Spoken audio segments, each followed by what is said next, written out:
Cuenta la leyenda que en algún ranchito de Durango existe un cerro que por la parte de arriba expulsa aire creando remolinos. En aquel cerro, unos famosos bandidos enterraron toda su fortuna, y según las malas lenguas, las personas que se han atrevido a subir al cerro a buscar el tesoro han bajado despavoridas o con el muerto cargado en la espalda. En esta ocasión, te contaré la leyenda del Cerro del Aire y cómo es que un niño chivero peleó contra un difunto que se lo quería llevar, y comienza más o menos así. Esta historia tuvo lugar por ahí de los años 60. Yo vivía en un ranchito algo apartado de la ciudad y, para ser sincero, era bastante feliz y vivía en paz. Yo era muy joven y mi abuelito me regaló unas chivas para que cuando saliera de la escuela me fuera a cuidarlas y no anduviera de vago por las tardes. Salía de la escuela y mi abuelita me hacía un huevito con frijoles y ya comidito me salía a cuidar mis chivas. Mi abuelito siempre me decía que no me fuera muy lejos, que aquí cerca me anduviera, que aquí había bastante comida para mis chivas. Siempre trataba de no desbalagarme, hasta que un año estuvo muy seco y casi no llovió. No había que comer a mis chivas, porque los chiveros que salían más temprano les ganaban la comida a las mías. Ya estando un poco desesperado, se me hizo fácil caminar más lejos para ver si encontraba comida.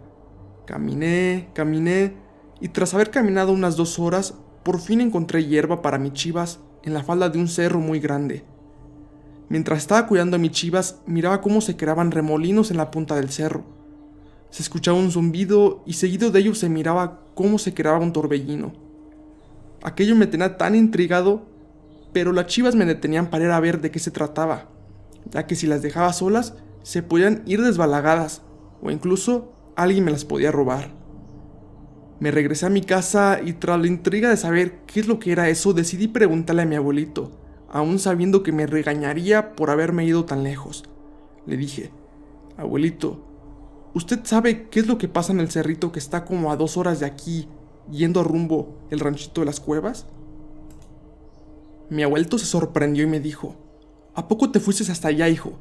Aunque te entiendo, ahorita no hay nada que coman aquí las chivas. Con respecto a lo del cerro, hay una leyenda que contaban las personas del rancho de las cuevas. No sé la fecha exacta de aquel suceso, pero se cuenta que había un grupo de 20 hombres. Estos hombres se hacían pasar por hacendados, gente de clase alta, se relacionaban con gente muy importante, se hacían amigos y, teniendo la confianza de los hacendados, los robaban. Los hacendados les daban la confianza de que se quedaran a dormir en sus haciendas. Llegada la noche, en escondidas, los hombres que estaban dentro organizaban un motín y abrían las puertas para que los demás bandidos entraran. Saqueaban hasta el último rincón de la casa y se aseguraban de no dejar testigos. A este grupo de bandidos se les apodó los bandidos de clase alta. Eran despiadados, pero las cosas que más los caracterizaban es que eran de buen parecer todos y siempre andaban bien vestidos. Estos bandidos operaron muchos años en todo México. Se aventaban viajes larguísimos y sus operaciones siempre tenían éxito, porque supuestamente tenían como líder a un antiguo general español, y por lo visto era muy buena estratega. Toda la riqueza que estos hombres fueron acumulando, parte de ella la gastaban, y la mayor parte era guardada. Aquí es donde se viene lo interesante, pues toda aquella riqueza fue guardada en ese cerro. Muchos decían que crearon túneles, pues los miraban ir rumbo al cerro, pero nunca los miraron treparlo. Tal parecía como si tuvieran una entrada secreta. Pasó un año, pasaron 2, 3 y los bandidos ya jamás regresaron. Se oían rumores de que habían sido abatidos en Jalisco, tratando de robar una hacienda muy grande. Muchos otros decían que se habían retirado y que cada uno había tomado su rumbo. Para serte sincero, yo creo que sí. Yo creo que los abatieron allá en Jalisco, si no hubieran regresado por su tesoro. Después de muchos años, la gente de todos los alrededores comenzaron a buscar la entrada secreta a los túneles de los bandidos, pero no lo encontraron y corrieron el rumor de que aquello era falso y nunca existió un tesoro. Mientras mi abuelito me contaba esa historia, podía ver cómo le brillaban sus ojos y lo emocionado que se miraba. Le pregunté: ¿usted qué piensa de todo esto, abuelo? Se rió y me dijo: yo creo que todo aquello es verdad, solamente que las personas no buscaron en el lugar correcto. Ahí terminó la plática y cada uno volvió a lo suyo. Yo estaba muy intrigado con todo lo que me había contado mi abuelo y me estaba decidiendo a ir a buscar aquel tesoro. Igual no pasaría de no encontrarlo y ya. Los siguientes días comencé a explorar todo el cerro. En cuanto salía de la escuela me iba con las chivas. E incluso ni siquiera te comía porque quería tener más tiempo disponible. Cada vez alcanzaba a ir más lejos y ya me estaba aprendiendo el camino. Todo parecía muy calmado y relajado. Pero eso sí, en aquel cerro no se encontraba otra persona. No me encontraba algún chivero o alguien que anduviera por ahí la leña. Y lo extraño es que ahí había mucha comida para que pastearan sus chivas. Ya llevaba una semana explorando toda la falda del cerro, así que me decidí ir más arriba. Había muchos árboles y en ciertas partes se miraba todo muy tenebroso. No me daba miedo pues estaba acompañado por mis chivas. Nuevamente comencé a explorar esa parte del cerro y en determinado punto comencé a escuchar que alguien silbaba. Era un silbido muy sutil, pero no pasaba de desapercibido. No me atemoricé ni nada, porque podía ser una persona que anduviera en la leña, o bien algún chivero que anduviera cuidando ahí sus chivas. Al día siguiente, nuevamente al pasar por aquel lugar, se comenzó a escuchar el silbido. Lo ignoré de nuevo y esta vez continué más adelante. Como ya estaba un poco cansado, decidí detenerme. Me senté en una piedra, saqué mi botella de agua y mientras me echaba un trago, vi como si una de mis chivas estuviera parada en dos patas.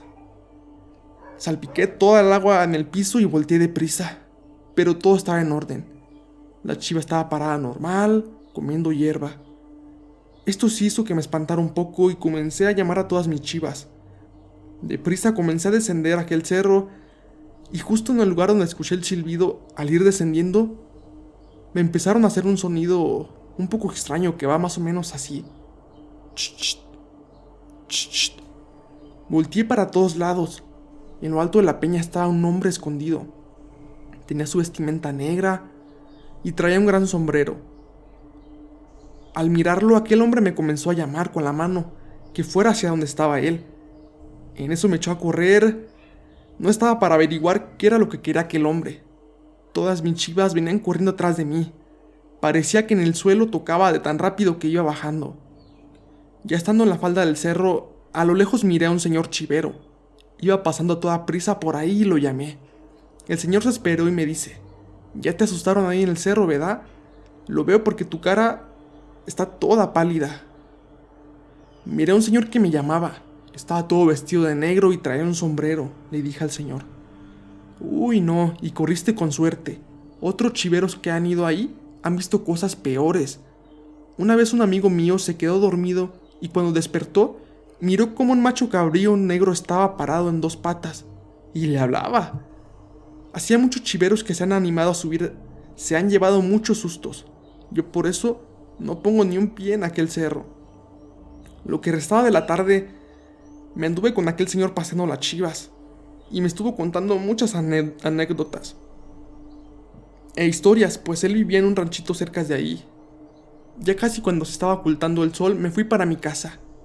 Obviamente no le conté nada a mi abuelo, pero estaba decidido a ya no regresar allá jamás, por la amarga experiencia que me llevé. Llegué a mi casa y mi abuelita me dio de cenar y me fui a dormir muy a gusto. Ya estando bien dormido comencé a tener sueños muy extraños, como si estuviera soñando la vida de otra persona. Lo que miraba en el sueño era que iba montando arriba de un caballo e íbamos escoltando una carreta muy grande, pues era jalada por 4 caballos. La carreta iba siendo escoltada por aproximadamente 10 hombres. Todos ellos estaban con un paño en la boca y un sombrero vaquero. Al llegar a la falda de un cerro, entre los 10 hombres que venían escoltando la carreta y otros 10 hombres que estaban ahí esperándonos, movieron una gigantesca roca, la cual dio paso para entrar en un túnel muy grande. Entramos dentro con tu carreta y caballos y volvieron a cerrar el túnel con la roca. Pero esta roca no tenía un sello herméticamente, dejaba entrar mucho aire, el cual se convertía en grandes corrientes que ascendían a lo alto del túnel, y por alguna pequeña cueva que estuviera en la punta del cerro, salía todo el aire.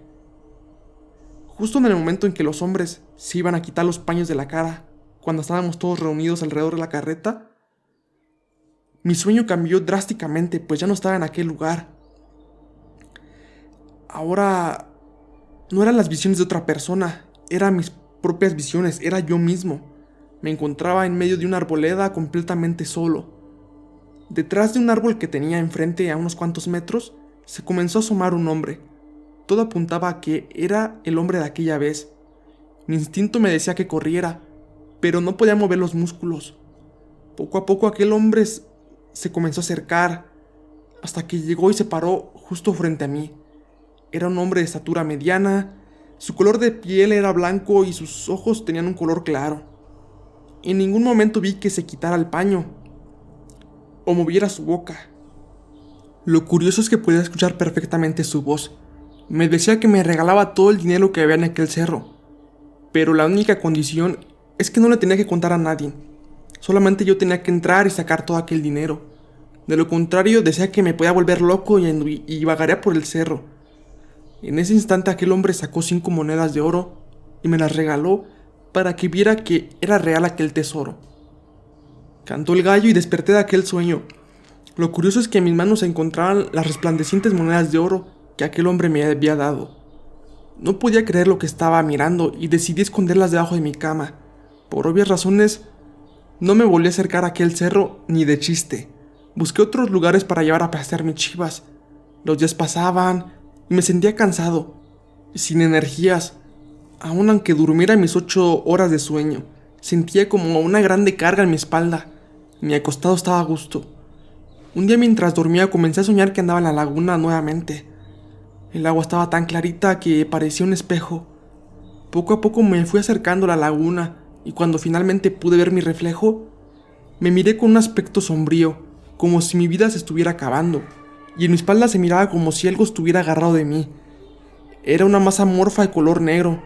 Con mis manos logré quitarme aquello que traía cargado, y cuando lo lancé al suelo, se convirtió en una sombra, y tal parece que era aquel hombre con el que tanto había soñado. Enfurecido le comencé a decir de cosas, y entre mi rabieta le lancé las 5 monedas de oro que supuestamente me había regalado. El hombre se carcajeó y me dijo: ¿A poco pensabas que te había regalado las monedas? Todo en esta vida tiene un costo, y tú inconscientemente habías aceptado las monedas a cambio de tu vida. Ya estaba por llevarte conmigo, pero las oraciones que tu abuelita hace por ti a diario me lo impidieron. Voy a aceptar las monedas de regreso, pero te dejé una pequeña sorpresa en el lugar donde estaban las monedas. Me desperté gritando y eso hizo que mi abuelito viniera corriendo a mi cuarto. Se paró en la puerta y el sonido de una víbora de cascabel lo hizo retroceder un poco. Me dijo: hijo, no te muevas, quédate ahí en la cama y espera que regrese. Tal parece que hay una víbora de cascabel debajo de tu cama. No tardó ni 5 minutos en regresar y ya venía un tío mío y mi abuelito. Cada uno traía un machete. Con un palo mi tío sacó la culebra y mi abuelito le cortó la cabeza de un machetazo. Hasta este punto fue cuando decidí contarle todo lo que me estaba sucediendo. Al oír la plática también se arrimó mi abuelita y les conté absolutamente todo. Al oír los sucesos, mis abuelos y mi tío pusieron una cara de preocupación y dijo mi abuelito: todo esto ya está muy fuerte. Tan solo con el hecho de encontrar una víbora de cascabel en tu cuarto. Esa especie no existe por aquí cercas. Con lo que me cuentas, tal parece que se te cargó mucho el muerto y es un espíritu muy malo, hasta para poder convertirse en animales y manifestarse. Todo ello apunta a que es un ente que se apoderó del dinero que hay en aquel cerro. Necesitamos hacer algo rápido, antes de que aquel ente se vuelva a manifestar. Me sacaron al patio de mi casa y mi abuelita comenzó a hacerme una limpia con hierbas que crecen en el cerro, y todos juntos comenzamos a hacer una oración y a recitar el Salmo 23. La noche de ese día intenté quedarme despierto. Aguanté y aguanté, pero fue en vano. Mis ojos se cerraron y comencé a caer en un sueño muy profundo. Comencé a soñar en el mismo lugar de la última vez y nuevamente aquel hombre se comenzó a manifestar. Pero ahora no estaba solo. Conmigo estaba mi abuelito, mi abuelita y mi tío. Entre todos le echamos montón a aquel ser, y ellos no dejaron que se me acercara nuevamente. Parecía como si todos estuviéramos conectados a través de nuestros sueños. Al día siguiente parecía como si todos hubiéramos soñado lo mismo. Por alguna extraña razón estuvimos conectados en el momento exacto. Y desde aquel día no he vuelto a tener sueños raros ni se me ha vuelto a aparecer aquel hombre. Tiempo después, mi abuelito, mi tío y yo decidimos ir al Cerro del Aire en búsqueda de aquel gran tesoro. Pero eso se los contaré en otra historia que tengo preparada. Si no te la quieres perder, te invito a que te suscribas y actives las notificaciones. Nos vemos en el próximo relato.